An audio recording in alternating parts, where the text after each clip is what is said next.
नमस्कार, मैं हूं हर्षदा सावंत और कमोडिटी कॉल में आप सभी का स्वागत है। एग्री कमोडिटीज में चौतरफा गिरावट देखने को मिली है। क्या बिगड़ा एग्री मार्केट का सेंटिमेंट और ऐसे बाजार में आपकी क्या रणनीति होनी चाहिए, ये आपको बताएंगे आगे। लेकिन अगर आपने कोई सवाल पूछने हैं ट्रेड पर, आप हमसे फोन कर सकते हैं, आप हमसे बात कर सकते हैं। हमारा नंबर है 1800-209-7890 पर आप हमें कॉल करें। हमारे एक्सपर्ट्स आपके सारे सवालों के जवाब देंगे और साथ ही आपको बताएंगे आज की ट्रेडिंग रणनीति भी। लेकिन पहले देख लेते हैं इस वक्त की बड़ी खबर। एग्री कमोडिटीज में चौतरफा गिरावट, सोयाबीन 1.5% टूटा, खाने के तेल भी फिसले, मसाले और गेहूं में भी बिकवाली हावी। सट्टेबाजों पर सख्ती के लिए चीनी वायदे पर चला मार्जिन का डंडा, खरीद सौदों पर देनी होगी 45% मार्जिन, कीमतों में दिखी गिरावट। शुरुआती गिरावट के बाद ब्रेंट संभला, दाम $44 के ऊपर आए, लेकिन घरेलू बाजार में कीमतों पर दबाव बरकरार। डॉलर के सामने रुपया टूटा, $1 की कीमत ₹66.90 के पास, डॉलर में बढ़त से बना दबाव। और राजस्थान में रिकॉर्ड बारिश, जोधपुर, पाली और चित्तौड़गढ़ में घरों में घुसा पानी, सड़क, बाजार और रेल लाइन पानी में डूबे। मौसम विभाग ने दी भारी बारिश जारी रहने की चेतावनी। और आपको पहले अपडेट दे देते हैं आज की कैसी चल रही है मार्केट की। ग्लोबल मार्केट में हमने देखा है कच्चे तेल की शुरुआती गिरावट कम हो गई है, ब्रेंट का दाम अब 44, हालांकि घरेलू बाजार में बिकवाली हावी है। आप देख सकते हैं करीब 19 रुपए की नुकसान के साथ ट्रेड बनते हुए दिखाई दिए। एमसीएक्स क्रूड में लगभग आधे % से थोड़ी ज्यादा बिकवाली देखने को मिली है। दरअसल अमेरिका में इसका भंडार करीब 11 लाख बैरल बढ़ गया है। वहीं सोने में ऊपरी स्तरों से कुछ दबाव देखने को मिल रहा है। साथ ही चांदी भी नरम पड़ रही है। बेस मेटल्स का जायजा ले तो इसमें निकेल और जिंक में हमने देखा है आज मुनाफा वसूली का सिलसिला हावी है, जबकि एल्युमिनियम में मजबूती कायम है। वहीं एग्री कमोडिटी मार्केट में चौतरफा गिरावट देखने को मिल रही है। पैदावार बढ़ने से के अनुमान से हमने देखा है सोयाबीन का जो दाम है वो 1% तक टूटा। ग्लोबल मार्केट्स में सुस्ती से खाने के तेल भी कुछ कमजोर पड़ते हुए दिखाई दिए हैं। मसालों में जीरा, हल्दी और धनिया सभी में बिकवाली का प्रेशर देखने को मिल रहा है। वहीं मक्का, गेहूं और जौ में भी हम देख रहे हैं मुनाफा वसूली ही हावी है। मार्जिन बढ़ने से चीनी के कारोबार में शुरुआत से ही आज दबाव ही देखने को मिला। क्या रणनीति आपकी होनी चाहिए आज? मोतीलाल कमोडिटीज के नवनीत दमानी और एंजल कमोडिटीज के अनुज गुप्ता से समझेंगे। अनुज, सबसे पहले अगर आप हमें बता सके, एग्री कमोडिटीज काफी उठापटक देखने को मिली है, ज्यादा बिकवाली के ही सौदे, तो इस समय अगर किसी ने ट्रेडिंग पोजीशन लेनी है, आपकी हॉट पिक क्या रहेगी? हर्षदा जी, गुड इवनिंग। अगर हम देखें तो जैसा कि पूरे भारत में मानसून का जो बारिश है वो काफ़ी ज़्यादा देखने को मिली है, जिसकी वजह से हमने पूरे एग्री पैक में गिरावट आती हुई देखी है। मुझे लगता है कि मसालों के अंदर थोड़ी गिरावट देखने को मिल सकती है। वहीं हमने टर्मरिक को चुना है, जहां हमने सेल रिकमेंड किया है 817060 के आसपास बिकवाली करके चलें। नीचे टारगेट करीबन 7900 तक देखने को मिल सकते हैं। वहीं दूसरी हमने मेंथा को बाय रिकमेंड किया है। हमें लगता है कि मेंथा में ज़्यादा बारिश होने की वजह से एक सपोर्टिव फैक्टर देखने को मिल सकते हैं, तो मेंथा के अंदर बाय इनिशिएट कर सकते हैं करीबन 900 के आसपास। स्टॉप लॉस 880 का रहेगा, टारगेट करीबन 930-940 तक देखने को मिल सकता है। ओके, तो ये फिलहाल दो ट्रेडिंग पोजीशंस। हल्दी में बिकवाली करके चले, जो आज काफी कमजोर है कमोडिटी, 7900 के टारगेट के लिए। और साथ ही साथ मेंथा में आप तेजी की पोजीशन ले सकते हैं, जहां पर कुछ थोड़ी सी रौनक आने की उम्मीद। इनफैक्ट 935 पर ये का टारगेट लेकर आप ट्रेड करें तो बेहतर रहेगा। लेकिन आज जो कमोडिटी सरदर्द बन रही है वो है चीनी, जहां पर सरकार की नजर बनी हुई है और कीमतों को काबू करने के लिए अब सेबी हरकत में आ गई है। ऐसे में चीनी वायदा में हमने देखा है 30% का कैश मार्जिन लगा दिया गया है और वायदे में खरीद पर कुल 45% मार्जिन देना होगा। इस कदम के बाद चीनी की कीमतों में फिर गिरावट बढ़ती हुई दिखाई दी। अनुज, जिस तरह का मूड बनता हुआ दिखाई दिया है, चीनी 45% का मार्जिन, 30% का कैश मार्जिन, टोटल वायदे में 45% का मार्जिन, क्या आपको वाकई में लगता है ये कीमतों को काबू में रख पाएगा? देखिए, very short term point of view से हो सकता है कि मार्जिन बढ़ाने की वजह से जो बाइंग एक्टिविटी है वो रुकती हुई नजर आएगी और भाव नीचे आते हुए दिखाई देंगे।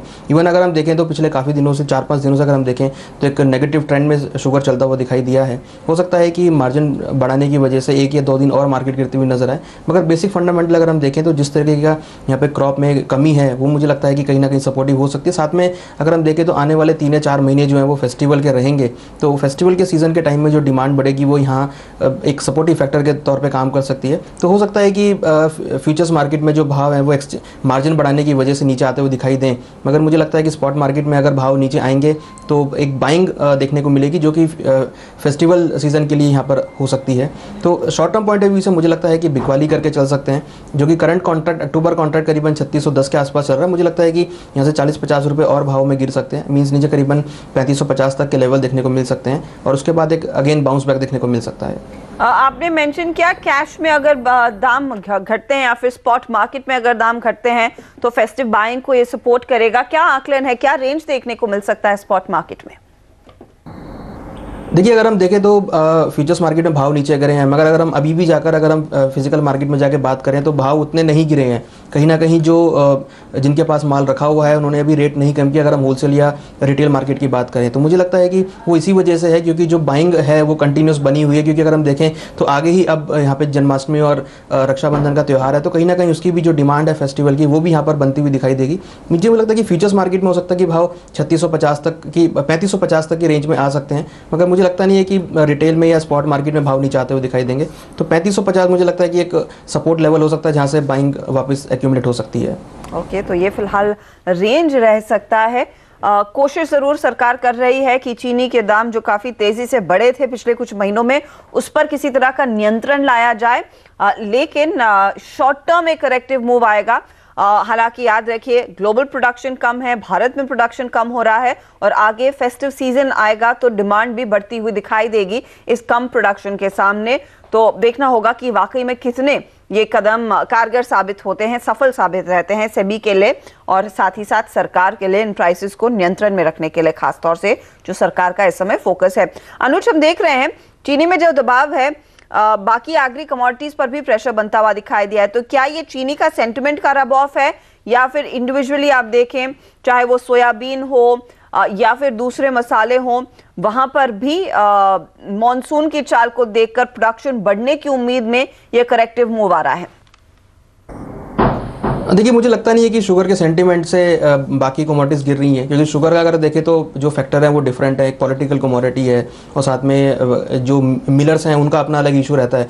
बट अगर हम बाकी कमोडिटीज़ की बात करें तो वहाँ पर अगर हम देखें तो ऑलमोस्ट सेम जो ज़्यादा बारिश होने की वजह से जो प्रोडक्शन बढ़ने की बात सामने आ रही है वो यहाँ पर मेन है। अगर हम सोयाबीन या सरसों की बात करें तो कहीं ना कहीं जो प्रोडक्शन है एमपी के अंदर सोयाबीन का वो बढ़ने की एक रीज़न है जिसकी वजह से हमने भाव नीचे आते हुए देखे हैं। साथ में अगर हम स्पाइसेस की बात करें तो वहाँ पर भी आने वाले टाइम में जो नई क्रॉप आएगी उसमें रकबा बढ़ने की बात सामने आ रही है, तो हो सकता है कि वो भी एक नेगेटिव इम्पैक्ट स्पाइसेस पे देखने को मिल सकता है। तो मुझे लगता है कि सबके जो मेन फैक्टर हैं बाकी शुगर को छोड़ के वो प्रोडक्शन बढ़ना या जो एरिया है वो बढ़ना एक रीज़न है यहाँ पे। नवनीत अमानी भी हमारे साथ जुड़ चुके हैं, अब उनसे भी राय ले लेते हैं कि इस समय वो क्या आप फिलहाल ट्रेड इनिशिएट करना चाहेंगे। Navneet, good evening. पहले आपकी हॉट पिक अगर आप हमें बताएं, इस समय नॉन एग्री कमोडिटी में किधर पोजीशन ली जा सकती है? जी, नॉन एग्री कमोडिटीज में सबसे best pick base metal space रहेगा। बेस मेटल में कॉपर में बाइंग की सलाह रहेगी, निकल में बाइंग की सलाह रहेगी। हमने देखा कि कुछ दिनों से मेटल्स काफी साइडवेज और चॉपी मूवमेंट दिखा रहे हैं। बाकी सब मेटल अपने प्राइस होल्ड ऑन करे, बट कॉपर एक करेक्टिव मोड में जहाँ 330 से 320 के लेवल तक आ चुका है। फंडामेंटली कुछ खास चेंज नहीं है, मार्केट सिनेरियो काफी पॉजिटिव टू साइडवेज बायस्ड है और हमने देखा है ग्लोबली सभी मेजर नेशंस ने stimulus kind of packages announce किए, तो उसके चलते एक बेस मेटल में राहत की जो रैली होनी चाहिए वो देखने नहीं मिली है। तो ऐसा लग रहा है कि कुछ कोई खास ट्रिगर नहीं है बाजार में एट द मोमेंट, तो मार्केट साइडवेज है, बट कुछ भी ट्रिगर मिलते ही we are expecting a positive bias in the base metal complex. 320-321 के आसपास कॉपर में बाइंग की रिकमेंडेशन रहेगी, 715-720 के रेंज में निकल में बाइंग की रिकमेंडेशन रहेगी। दोनों में 3 से 5% का अपसाइड मूव पॉसिबल है। तो ये फिलहाल अपॉर्चुनिटीज जहां पर ट्रेडिंग पोजीशन ली जा सकती है। नवनीत, मैं आपसे ये भी समझना चाहूंगी, कच्चे तेल में जो हमने देखा था सुबह में जो सेल साइड की पोजीशंस देखने को मिल रही थी वो कुछ कम हुई हैं। क्या रुझान आपको दिख रहा है, किस तरह का रेंज और इस समय क्या ट्रेड आपको लग रहा है लिया जाए? जी, क्रूड ऑयल जो एक बहुत ही चॉपी कमोडिटी हो गया है एट द मोमेंट। हमने देखा है कि 49 से 39 डॉलर तक एक स्टीप करेक्शन दिखाया था, वहां से 42.5 डॉलर तक शार्प बाउंस दिखाया था। कल जो सेल ऑफ आया था उसके मेन कैटलिस्ट से EIA इन्वेंट्री बढ़ के आई, IEA इन्वेंट्री बढ़ के आई और कुवैत का जो प्रोडक्शन है वो काफी हद तक बढ़ के आया, अनुमान से ज्यादा आया था। उसके चलते कल एक सेल ऑफ देखने मिला था जिसका फॉलोअप आज के मॉर्निंग सेशन में भी था, बट करीब 41.5 42 डॉलर के आसपास खास सपोर्ट है WTI में, तो वहां पर एक पुल बैक ड्यू बनता है। तो मैं यहाँ पर सेलिंग रिकमेंडेशन तो फिलहाल के लिए नहीं दूंगा। एक पुल बैक आएगा 28.10 28.40 के आसपास तक, तो वहां पर आप सेल की स्ट्रेटेजी बना सकते हैं, but for the time being एक पुल बैक अभी भी ड्यू है। पुल बैक की संभावना साफ देखने को मिल रही है। ऑफ कोर्स एक जो की ट्रिगर आता है कमोडिटी मार्केट्स में वो डॉलर और रुपये की चाल से भी आता है। नवनीत, आप क्या गाइड कर रहे हैं? जी, हमने देखा कि जो USD INR पेयर है काफी दिनों से साइडवेज मूवमेंट दिखा रहा है। जो भी मार्केट में पॉजिटिव नेगेटिव फैक्टर्स थे वो काफी हद तक फैक्टर इन हो चुके हैं। फेड मीटिंग हो चुकी है, BOE ECB सारी मीटिंग्स हो चुकी है, सबके स्टिमुलस भी आ चुके हैं। एंड भारत की भी जो मीटिंग थी, जो अपना कल रघुराम राजन जी ने कहा कि no there is unchanged bias in the rate cut and probably inflation जो नेक्स्ट वीक ड्यू है, उसके चलते कुछ एक्टिविटी हमको देखने मिल सकती है। कल और मंडे को जो इन्फ्लेशन नंबर है उसके चलते कुछ एक्टिविटी, हमारा बायस थोड़ा पॉजिटिव है। 66.80 जो लेवल है वो काफी दिनों से टूटा नहीं है, तो हम 67 के आसपास बाय की रिकमेंडेशन है। 66.80 आपका डाउनसाइड स्टॉप लॉस हो सकता है, अपसाइड पोटेंशियल 67.35। हम लेंगे इसी के साथ एक छोटा सा ब्रेक। इंटरेस्टिंग सेशन रहा है ट्रेड का, जहां पर एग्री कमोडिटीज में भारी बिकवाली, इनफैक्ट सोने चांदी में भी हमने देखा है सुस्त ही चाल नजर आई है। ऐसे में अगर आपने कोई पोजीशन लेनी है या फिर पोजीशन लेकर बैठे हैं, यहां से आगे क्या रणनीति हो, इसी पर आपके सवालों के जवाब लेकर आएंगे ब्रेक के बाद।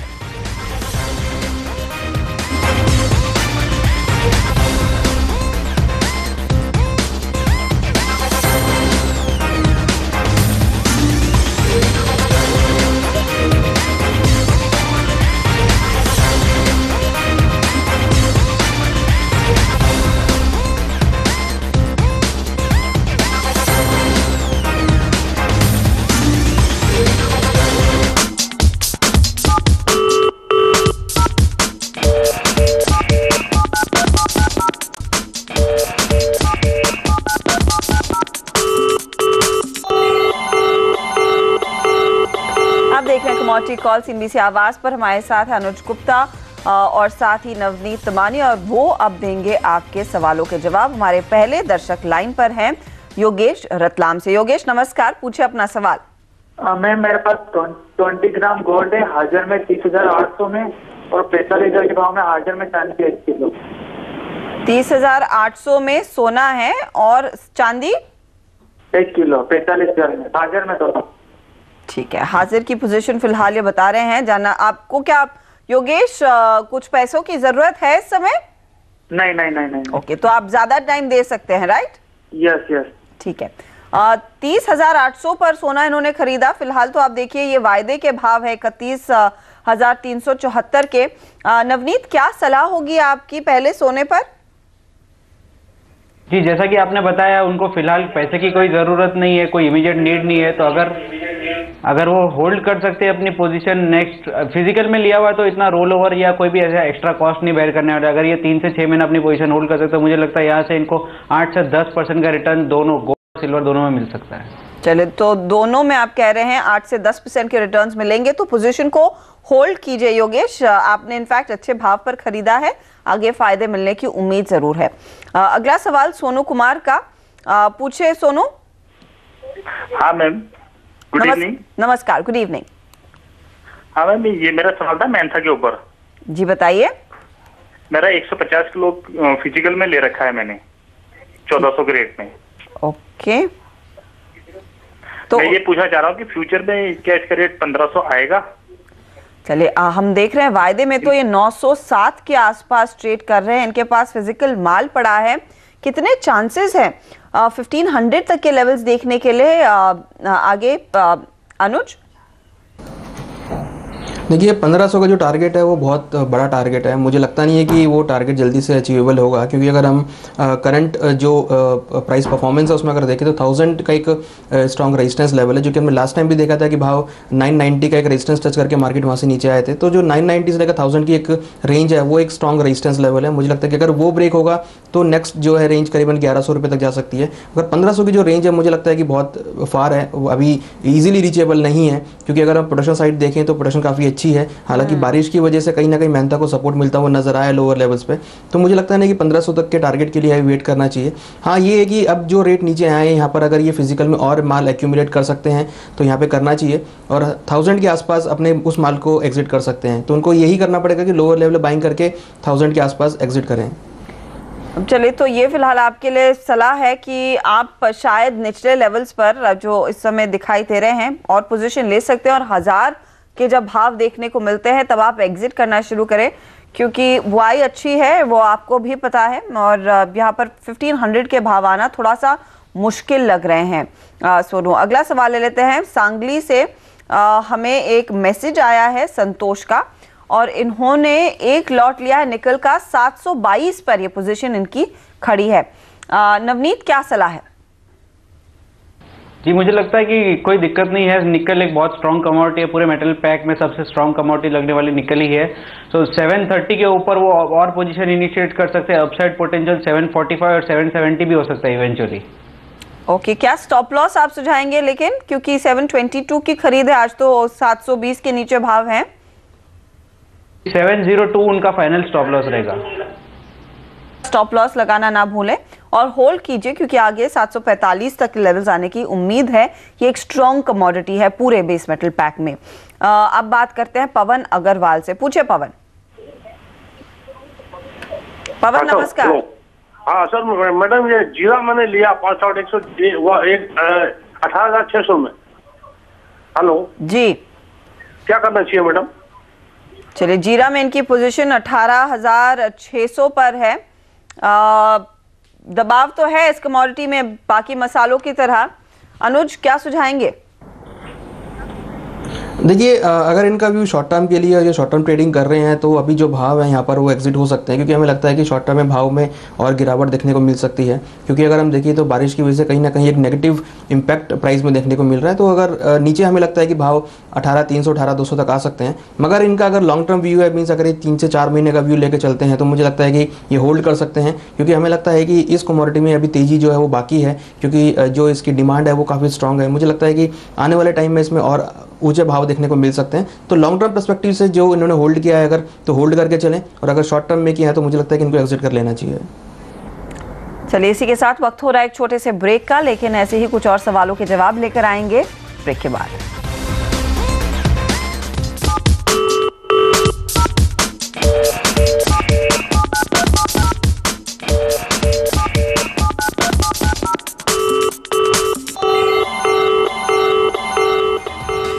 आप देख रहे हैं कमोडिटी कॉल्स एनबीसी आवाज पर, और हमारे साथ है नवनीत दमानी और अनुज गुप्ता जो आपके सवालों के जवाब दे रहे हैं। हमें अमित ने मैसेज भेजा है इंदौर से।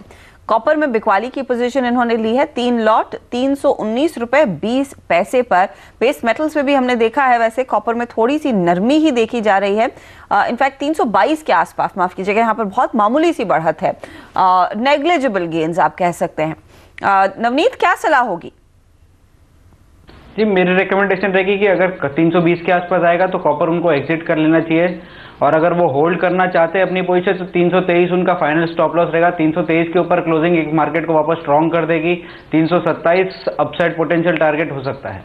चलिए, 320 पर एग्जिट करें। 323 के आसपास अगर के ऊपर जाते हैं भाव या क्लोजिंग आती है तो स्ट्रेंथ आने लगेगी, मजबूत हो जाएगा मार्केट, यानी कि वो शॉर्ट पोजीशन आपको फायदा नहीं कमा के देगी। तो 320 आपके लिए वो इंपॉर्टेंट पॉइंट है एग्जिट के लिहाज से, इंपॉर्टेंट पॉइंट है एग्जिट के लिहाज से। अगला सवाल ले लेते हैं। अमित बीकानेर से लाइन पर हैं। पूछे अमित। जी मैडम, मेरा गवार के क्वेश्चन था जी। आने वाले 2 महीने में सर गवार पहले 5,000 जाएगा या 3,000 रुपए आएगा? आपने पोजीशन ले रखी है मेरे ख्याल में? ना, मेरे पास सर मैंने फिजिकल में पड़ा है 2-2.5 बोरी। ठीक है। वायदे में तो ग्वार गम एनसीडीएक्स पर 6,420 पर है। ग्वार सीड के भी दाम देख लेते हैं कैसे दिख रहे हैं। अनुज, तब तक अगर आप एक अंदाजा हमें दे सके कि किस तरह के लेवल्स, क्या 5,000 की तरफ जाएंगे भाव या फिर जैसे पूछ रहे हैं और नीचे आएंगे? देखिए, अगर हम देखें तो राजस्थान में जो बारिश हुई है उसकी वजह से हमने देखा है कि ग्वार के जो भाव है वो नीचे आते हुए दिखाई दिए हैं और हमने देखा है कि नीचे करीबन 3200-3300 के आसपास काफ़ी कंसोलिडेशन हुआ है ग्वार सीड में और वो काफ़ी स्ट्रॉन्ग सपोर्ट लेवल भी है जहाँ से हमने बाइंग आते हुए देखी है। मुझे लगता है कि 3000 का लेवल तो नहीं आएगा, बट हाँ करंट लेवल से अगर थोड़ी सी गिरावट मिलती है करीबन 100 रुपये तक के आसपास तो बाइंग करना चाहिए। मुझे लगता है कि ऊपर अगेन जो भाव है करीबन 3900 से 4000 तक देखने को मिल सकते हैं। जो इनका क्वेरी है कि 3000 आएगा या 5000, मुझे लगता है कि भाव रेंज में रहेंगे। नीचे अगर मिलते हैं तो बाय करके चलें, ऊपर करीबन भाव 4000 तक देखने को मिल सकते हैं। क्योंकि इनकी फिजिकल में माल बढ़ी है उस लिहाज से शायद डायरेक्शन समझना चाह रहे हैं। ज्यादा चांसेस क्या लग रहे हैं आपको? देखिए, चांसेस मुझे ऊपर के ही लग रहे हैं क्योंकि अगर हम देखें तो जो डिमांड है वो काफ़ी स्ट्रांग है इसकी, तो मुझे लगता है कि शॉर्ट साइड में ना रहें। जिनकी अगर पोजीशन है तो अगर भाव नीचे मिले तो और एक्यूमुलेट करें। जो ट्रेंड रहेगा वो इसका पॉजिटिव रहेगा। चलिए, तो ट्रेंड पॉजिटिव रहेगा तो निचले लेवल्स पर आप पोजीशन और बढ़ा सकते हैं, अक्यूमुलेट कर सकते हैं। बहुत बहुत शुक्रिया नवनीत और अनुज गुप्ता, आप दोनों का ही हमारे लिए समय निकालकर हमारे दर्शकों के सवालों के जवाब देने के लिए। इसी के साथ कमोडिटी कॉल में इतना ही, हमें दीजिए इजाजत, लेकिन आप बने रहिए CNBC आवाज के साथ।